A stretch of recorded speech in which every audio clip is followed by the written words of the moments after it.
Welcome back to the shop. I'm Jeff from Today's Craftsman, and we have a lot of exciting stuff going on in the shop.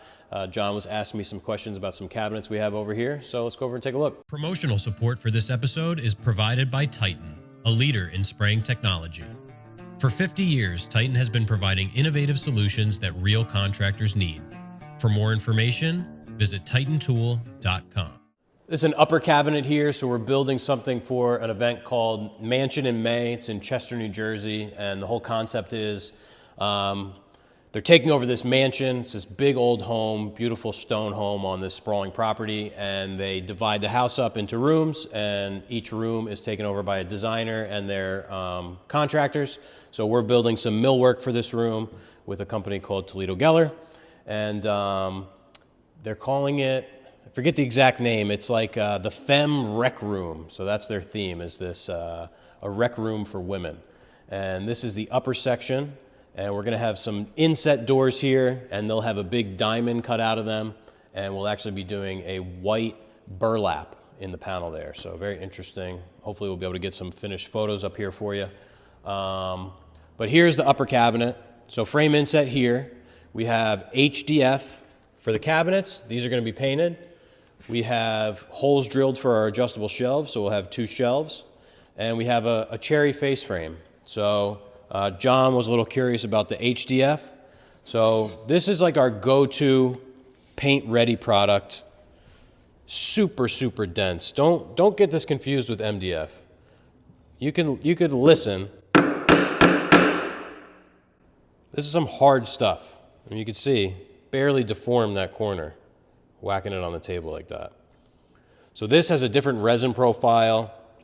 It's much more dense than regular MDF. This is what we use when we have one-piece doors from New Doors. It paints up amazing, super moisture resistant, and super stable. So this, I believe it's like just as hard or harder than hard maple, and it has a lower moisture content than you can even get in a wood. So its relative moisture content is lower, so more stable. So it paints up great, and it's nice and flat. So we made our cabinet box out of that. For the face frame here, though, we went with cherry. We have been experimenting with face frames made out of HDF, and they paint up great. We just are delivering a job on Monday with HDF face frames, and they look beautiful. The only issue is with pocket screws, this is so dense that we tend to get a split. We have been pre-drilling and putting them in with good results, but on this one we decided to just go with wood because we know we're not going to have any issues with the pocket screws. So we're going to continue to experiment with the HDF on face frames, but we're going back to what we know on this one. So just milled up some cherry. We always have cherry in the shop. We have an extended style here. So on this side of the wall there is some wainscoting that sticks out about 2 inches. So we have an extended style to be able to accept that, and they'll be able to scribe to the wall. And on this side as well, we have just a 3/4 inch ear, and this will get scribed to the wall, but this is really their starting point. So they'll start here and then scribe whatever's left over here. Why are you using cherry? We're using cherry because I hate hard maple. It's my least favorite wood to work with. I really despise working with maple. Cherry is cheaper than maple. I had it, and it paints up great. Cherry paints beautifully. You know, it's a nice fine grained wood, and it's easy to work with, and it's a really good option for paint. What about poplar?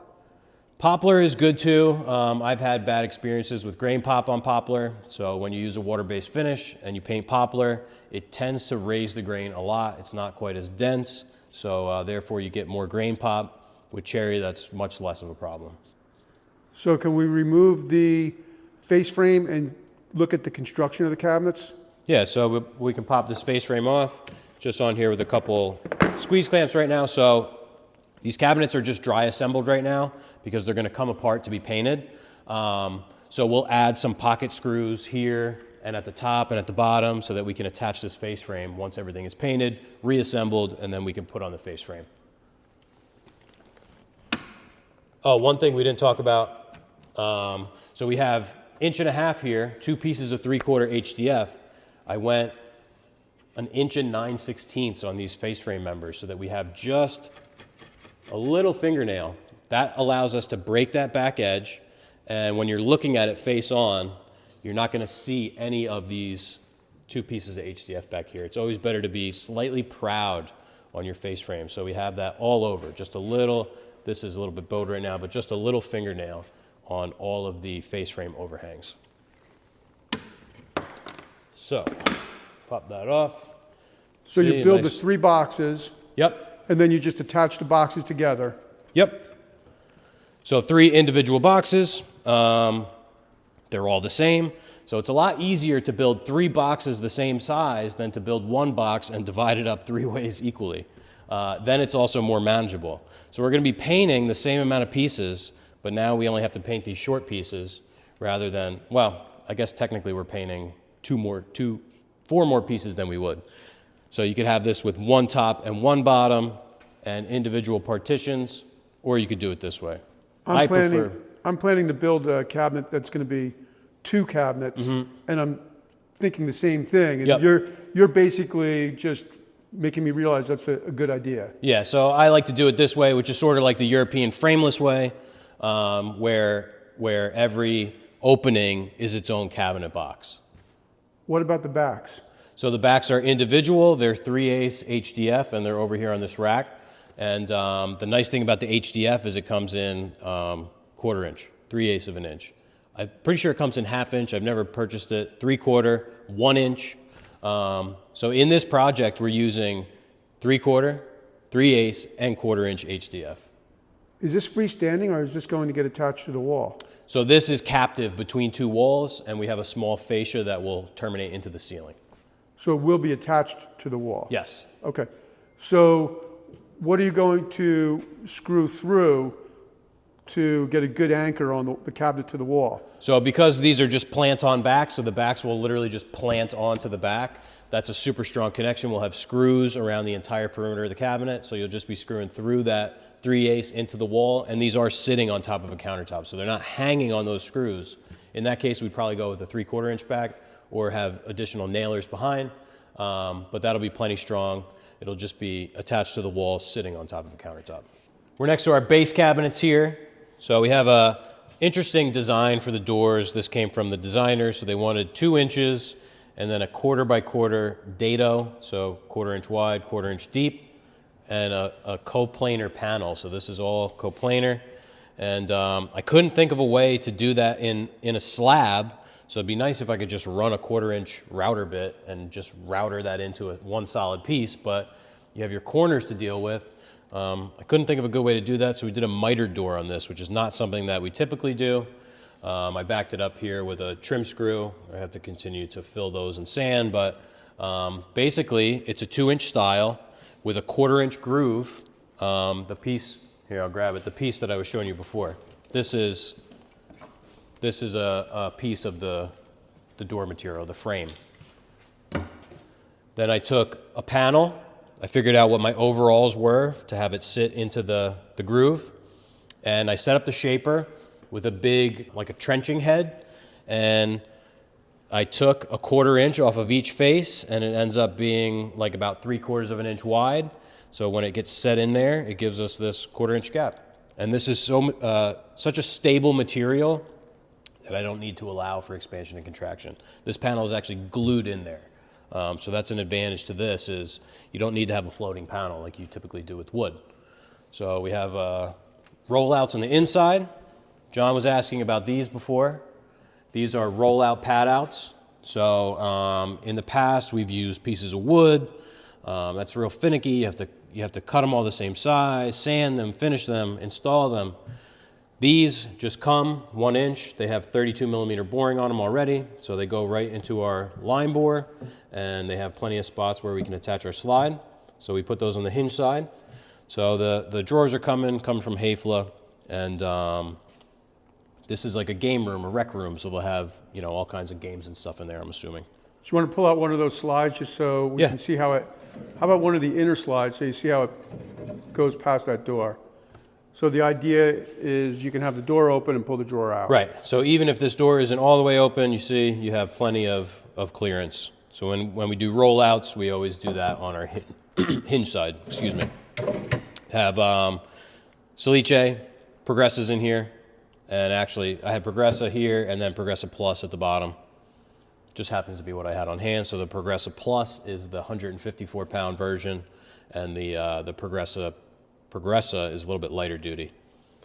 These are edge banded, so this is paintable PVC, 0.5 millimeter. So this will get painted, same color as the doors, which is Pale Oak by Benjamin Moore.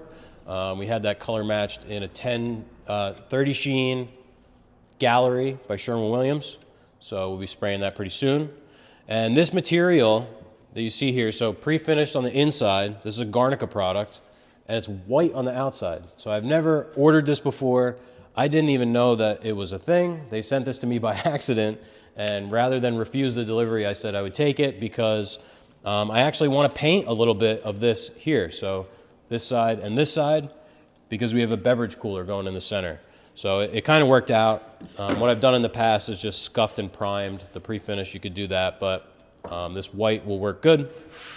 We have matching door here, and we have our panel here for the beverage cooler.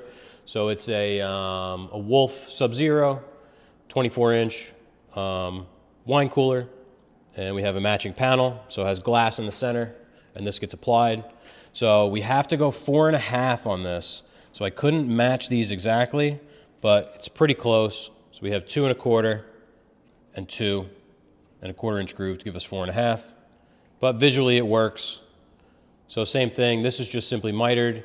I did this on the shaper, and I still have that set up. We could show you what that looks like. This is with a 3/16 grooving head on the shaper, and I just did 2 passes. So using the digital readout, I'm able to set it and then bring it up 1/16 to give us that extra 1/16 of width. So super easy, made quick work of making this frame. I have 2 biscuits here and glued it up in a band clamp, and it's nice and solid. I'm a little curious about the edge banding. That's a PVC material, but it's paintable. Yep, so this is paintable PVC. We use this all the time. It's a great product. It's 0.5 millimeter, so the seam really disappears. You know, we have the edge bander tuned up really nice, so we get a perfect edge, and it paints up beautifully. So you really don't have another option other than filling that, which is crazy. What about just like a birch edge banding, natural wood? Yeah, so you could do that. The dilemma is that sometimes a water-based finish will really pop a wooden edge banding. I haven't had it happen to me. I know people who've had it happen. We spray tons of clear water-based finish on edge banded parts with no issue, but that can happen. And also you have the grain to contend with there. So in this case, it's perfectly smooth. It just makes things a little bit easier. You know, you can sand that nice and flat versus the grain that needs to be filled in with primer and then sanded back and so forth. How are you going to deal with the paint line between the edge and the inside of the cabinet? So on the outside, we're not concerned because this is getting painted. So here we'll have to pull these hinges off, but we'll tape off this edge, and then we'll take a piece of cardboard and cut it to fit and push it in there so it's tight on the sides and seals. Actually, I think... Saw a good video on that. Yeah. I think you got that from us, though. Did I? Yeah. I might have. I don't know. We had that big walnut piece in the shop. Oh, that's right. That's right. Yeah. You're like, I'm going to make a video on this. But yeah, John has a good video on that technique. It works great. You do have to be careful that it doesn't get through that gap, so you can add an additional piece of tape after you push in the cardboard. You know, you could roll that with a fine roller and get a pretty good finish, but we'll go ahead and spray it while we're set up to spray. Let's take you over here. We can show you the other parts that go on top of these cabinets. Have the rest of our parts on this rack here, along with these bright red doors. These are for a client in Atlantic Highlands. We're just doing a quick paint on these doors for them. They wanted to keep all the characters, so we have like a Dutchman here. These are all wedged through tenons. So really cool doors that we're just prepping and painting for them. So these will be going out pretty soon. But we have our countertop here. So this is 2 layers of the 3/4 HDF with the paintable PVC edge banding. So you'll see a portion of this edge, but this side terminates into the wall. The top section of wall is very shallow, and there's a fireplace adjacent. Then we have our filler that goes on the left-hand side. So you'll see, again, a portion of the side of this. We have our filler for the right, and we have that fascia I was telling you about that goes from the top of the upper up to the ceiling. and these are our backs. But all in all, a nice little project, pretty quick to build. This will be, you know, maybe like a 1 week turnaround, fingers crossed. So we're going to get this up to them, and they'll get it installed, and hopefully we'll have some pictures soon. So check those out on the Green Street Instagram, or maybe we'll even post them on Today's Craftsman. So hopefully you learned a couple things on this video, maybe some design ideas or techniques. If you have any questions or comments, be sure to leave them down below. We'll talk to you next week.